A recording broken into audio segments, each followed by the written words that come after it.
well, but defensively he was really good. And so defensively, it got us back in the game. We was able to get out in transition, get a couple of easy ones, and it kind of got us going. You got Norm. He's done this so many times, outscore entire teams' bench units, and he had such a big second quarter, getting to the free throw line, beating his man repeatedly. How much of an advantage is that when you know that, regardless of how a game starts, you got a guy who can not just outscore an entire team's second unit, but get hot quickly like he Yeah, I does? mean he's instant offense. Like Vinny Johnson.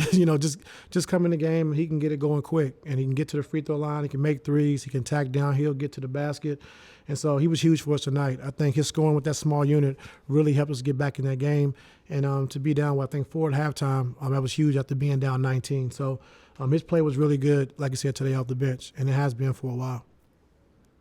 when Reggie was struggling shooting the ball like he was, what made you want to stick with him in those kind of clutch fourth quarters? Because I know he can make big shots down the stretch. And then I just thought we needed a ball handler to initiate our offense.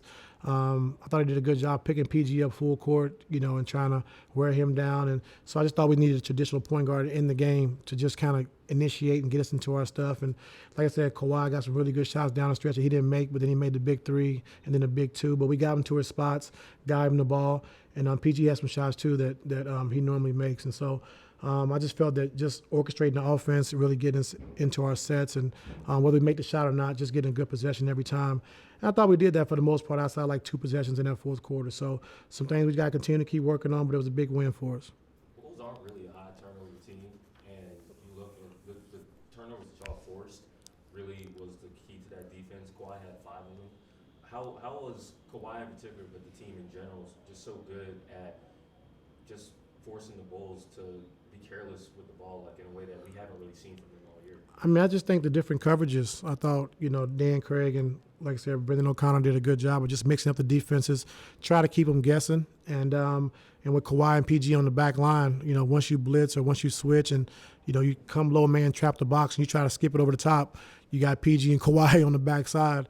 That allows us to get steals and deflections. And so that was really big for us tonight. I thought Zoo played good, like you said, but just going small, I thought put them in a bind of being able to attack them the way we wanted to attack. And just try to, get some mismatches we can try to exploit. And so we did that. We was really, a lot better defensively, and then offensively, we got to continue to keep working on that lineup. But I thought we did some good things. At halftime, understanding how the game had these big swings, how did you kind of reorient the team? What did you want them to focus on in the second half, and how do you feel like they executed? I thought focusing on defensively. I thought with DeRozan, just him getting to a spot too easy. And, if you keep backing up, he's going to shoot a, 12, 14-footer. So at some point, it has to be the moment of truth. And then you got to get into him and then hopefully force him to the low man. And our low man will be there ready to help and then make him kick it out. But I thought he was a little too comfortable in that first half. In the second half, we did a better job of just trying to get into him and force him to the help. There were so many missed open shots. You missed tonight, but did you ever sense any sort of hesitation or guys being gun shy to take more of them because you had big shots from big threes from Kawhi and Nico? I can think off the top of my head.